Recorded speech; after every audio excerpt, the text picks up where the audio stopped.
Here we go. Still sorting through stuff. Look, all this stuff, loads of stuff. Right, now then, today, sorry about that, go over there like that. Come on, Ed, sort it out.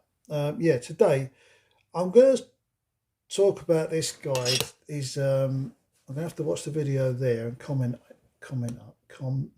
on it while you're watching there, and then I'll put it on there later so you know what I'm talking about. Right, now you could probably hear it. No, let's not hear it. Right, it's about confidence. It's about getting back on the horse. This guy's got this motorbike, and he's saying how you could look at the wheels and all that, and how dirty they are, and how bad the conditions were. Basically, yeah, it scared him. He got on his bike and he went out. He's got all the latest gear, you know. He's got the little. Oh, he's got all the latest gear. All that gear, no idea.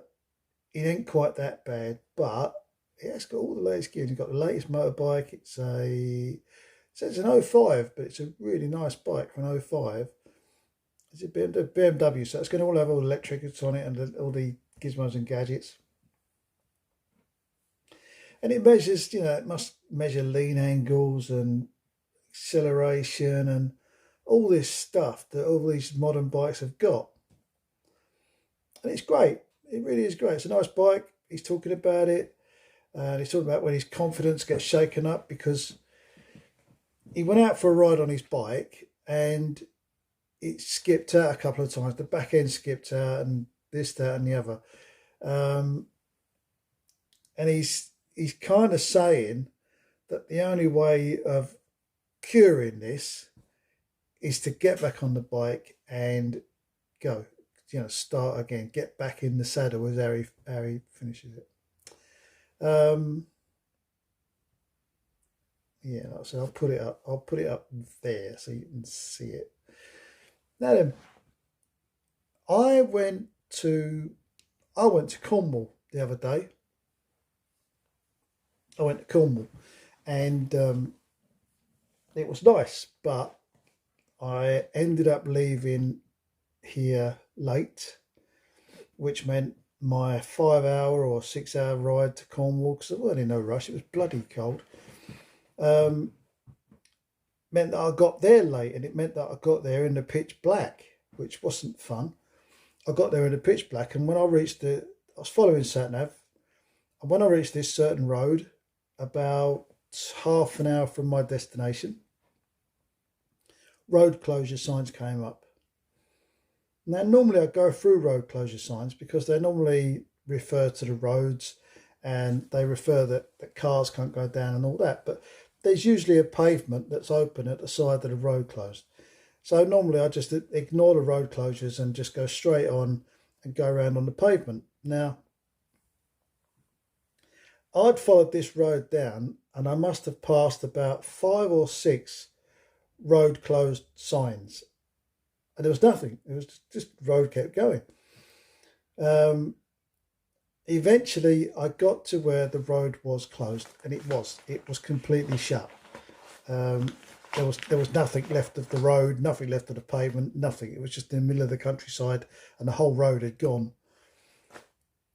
So I then realised that I needed to go back. Now it was pitch black, like I say. My sat-nav's trying to get me to go down this road, and they don't like deviation, do they, the old sat-navs? Anyway, I phoned up my brother-in-law and said, right, I'm stuck. This is where I am. Can you just tell me where to aim for? There's some signs in front of me. Tell me which one I should aim for, and I'll aim for it. And that was the idea. So after him looking at his map on his computer, on his laptop, he said, yeah, go towards whatever this one was called. Go towards that and you'll be fine. All right. Now, I don't know if you've ever driven down these roads in Cornwall, but when it gets dark and it's pitch black, it's pitch black. There's no light pollution. And you can't see your hand in front of your face, let alone the road in front of you. So I'm just going down these country lanes and I'm not going very fast. I'm behind a car for about a couple of miles, and where my brother-in-law said head for, there were some villages there that there's about 3 of them, all had a very similar sounding name. It was like HOL and HAL, you know, all that sort of thing, very similar names. So after about 5 or 6 miles of these country lanes, and when I say country lanes, I mean single track country lanes, I had no idea where I was. Sat-nav was trying to send me here, there and everywhere. It couldn't work out where I was. Now, this is where I get to the point. The point is, as I was going, now I'm on a Harley Davidson. They must weigh 2 ton when they're fully loaded for the weekend. I'm on a country lane, single track road. There's mud all over the roads because farmers use the roads. There's mud in the middle. There's mud on the edge. My headlight was only facing to the left. I couldn't see the right hand side of the road. And when I put it on main beam, all I could see was more of the left and none of the right at all. So I'm running down these roads by braille. And every time I see a signpost, I'm stopping, looking at the signpost and trying to head in the right direction. Now, some of the times I was going sideways. The whole bike was going sideways. I lost steering. I lost traction, all because of the mud on the road, and I was going down the side of the road where the road was cambered off, and it was an event. I mean, the back of my bike is just one big cake of mud. To my shame, I've not washed it yet. But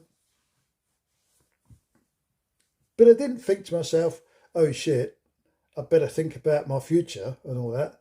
It was just how it is. It didn't put me off riding my bike or anything like that. And it kind of made me think about this bloke and his video and how he went over and his back end skipped out and all that. And it reminded me of when I first started riding the motorcycle. And a guy said to me, you ride to the conditions. You ride your bike to the conditions of the road, of the weather, and of your surroundings. He said that's how you ride a bike. You don't ride your bike the same everywhere. So this guy's already said that it was salty, greasy, wet, blah, blah, blah, blah. He's already said that, but then he's saying the back end skipped out on him.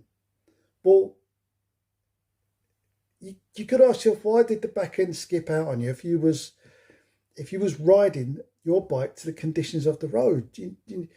If you're being that silly that you're trying to ride a bike at different angles in that, in them conditions, well, no. Sell the bike. Just sell the bike. Stick to your 4-wheel drive and sell the bike, because your bike's just a plaything and you're trying to make a point about how you're brave and you're getting back on the bike, I think. No. I didn't like it. I didn't see it. He wasn't riding to the conditions. He wasn't riding to the weather. He wasn't riding to how he should be riding. Otherwise, the bike could have stepped on it, but it wouldn't have scared him so much because he'd have been prepared for it. This is what I was trying to say. When I got down them muddy roads, I knew my bike was going to skip out. I knew that the front end would go a bit wobbly. I knew the back end would go round. I knew that there would be times when the front wheel of that bike would go off the road because of the conditions, because of the weather, because of where I was. So you prepare for it. The biggest point of all is that's how you treat life. You prepare for it. You have to be ready for what life throws at you. Just lately, I haven't been. I've not been ready at all. But you learn quickly. You learn quickly. Just like this guy with his bike, he learned quickly that he can't ride in bad weather because his bike skips out. He didn't want his bike skip out. But he was riding it wrong. And the back wheel went away from him because he was riding it wrong, or he hasn't got suitable tyres. You know, there's all these reasons why the back end slips out. But you don't start blaming the conditions because you're in control. You don't blame the tools. You're in control. Back end on my bike slipped out, but I knew it was going to slip out. I knew it. I had no choice. I had a fantastic weekend actually. Yeah. Anyway, that'll do. That'll do. I've had a little rant, but you live life to the conditions. You live life to the surroundings, and you live life to not your limits, but don't you know what I'm saying? Don't try and live like a rock star when you live in a 1 bedroom flat. Ain't gonna happen. That'd be it. I hope you're all well. Hope you're doing okay. It's been ages since I've done a video, and I am back, but I've got so much to do. So much to do. I'll take you on a little tour of the flat one day. But yeah, live life, but don't overlive it because you'll get caught out. I think that's it.